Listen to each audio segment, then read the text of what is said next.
Hello दोस्तों, हम और एक यहाँ पर एक चीज़ डिस्कस करेंगे। How to find direction of resultant of two vectors. As you know that resultant is also a vector, so it has both magnitude and direction. Result चूँकि वेक्टर है, इसका मैग्नीट्यूड भी होता है, यानी इसका जो वैल्यू भी होता है और इसकी डायरेक्शन भी होगी। अब इस वीडियो में हम बात करेंगे कि इसकी डायरेक्शन फाइंड कैसे करते हैं। ठीक है, तो मान लीजिए ये जो है ये वाला वेक्टर जो है बिलो वाला, ये वेक्टर ए है। ठीक है, ये वाला वेक्टर, और ये जो ग्रीन है, ग्रीन वाला वेक्टर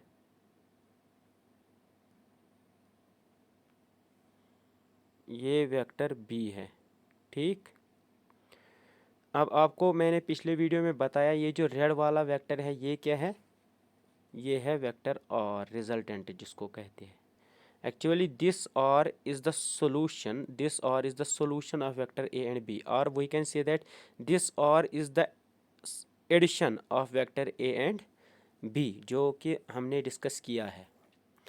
तो अब ये जो R है इसका वैल्यू हमने पिछले वीडियो में डिस्कस किया है। R square is equal to A square plus B square plus 2ab cos theta, 2ab cos theta. ठीक है, ये फार्मूला आपने याद रखी, ये आपको याद रखनी है ये formula. R square is equal to A square plus B square plus 2ab cos theta. ठीक है ना।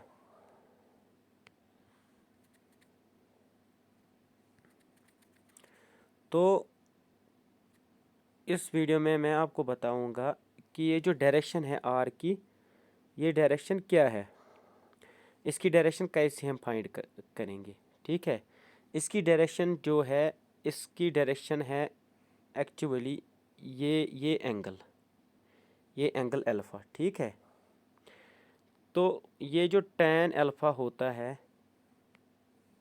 ये जो tan अल्फ़ा होता है, ये होता है बराबर ये बी, वेक्टर बी का magnitude into sine theta divide by A plus B cos theta, A plus B cos theta. फिलहाल अब ये फार्मूला जो है ये नोट करो, याद रखो। वो ये फार्मूला कैसे बनती है ये मैं आपको किसी और वीडियो में बताऊंगा, आने वाले वीडियो में। लेकिन ये फ़िलहाल आपके पास टाइम कम है, आप ऐसे ही फ़िलहाल याद रखो ये फार्मूला। ये tan अल्फ़ा जो है ये b साइन थीटा है divide by a plus b cos theta. Take the screenshot और note it because I am going to erase it. तो अब ये रहा फार्मूला, ये tan अल्फ़ा आया है। Means tan alpha is what, direction of resultant और with respect to vector A. Alpha is direction of resultant or with respect to vector A। ठीक है ना। अब अगर हम बोलेंगे वेक्टर बी और रिजल्टेंट के दरमियान एक एंगल बीटा है, तो मैं आपको बोलूँगा कि जो रिजल्टेंट की डायरेक्शन है with respect to vector B वो क्या होगी। एक सवाल है, जो रिजल्टेंट का डायरेक्शन है with respect to vector A, उसका जवाब मैंने दिया है tan alpha is equal to B sine theta divide by A plus B cos theta. वो आपने नोट किया होगा आई होप। अब विद रेस्पेक्ट टू बी उसकी फार्मूला क्या है, उसकी फार्मूला है tan beta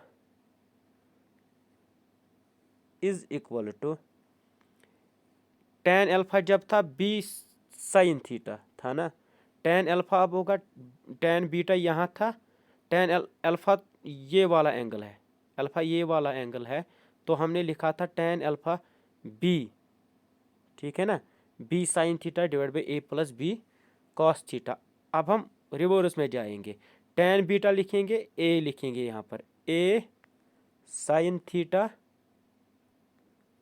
divide by b plus a cos theta, ठीक है ना, ए कॉस थीटा। तो ये आप नोट कीजिएगा, ए कॉस थीटा, हाँ ये यहाँ पर लिखा नहीं। tan beta is equal to a sine theta divide by b plus a cos theta. So this is the direction of resultant और with respect to vector b. ये दो फार्मूला बहुत इम्पॉर्टेंट है आपको, ये बहुत ज़्यादा आपके लिए बहुत ज़्यादा इम्पॉर्टेंट है, क्योंकि अभी मैं कुछ सवालात कुछ क्वेश्चंस बनाऊंगा जो आपके एग्ज़ाम में आ सकते हैं, तो फिर मैं आपको बताऊंगा कि वो कैसे करने हैं। ये आपको ज़रूर समझना है, ये बस समझना है, याद रखना नहीं है, बस समझना है। जब आप समझोगे ना तो क्वेश्चन को फिर जब आप एग्ज़ाम में बैठोगे क्वेश्चन को पढ़ने के लिए, जब आपको क्वेश्चन समझ में आएगा तो आपको खुद ब खुद आपका कलम उठेगा इस सवाल को जवाब निकालने के लिए। बस समझना है, कुछ नहीं रटा, कुछ नहीं मारना है, समझना है, ठीक है ना। हाँ, फार्मूला आपको फ़िलहाल रट्टा मारनी है, वो कैसे निकली है वो फार्मूला, वो मैं आपको अगले वीडियो में बताऊंगा। अगले वीडियो में हम और एक क्वेश्चन डिस्कस भी करेंगे। Okay, thank you.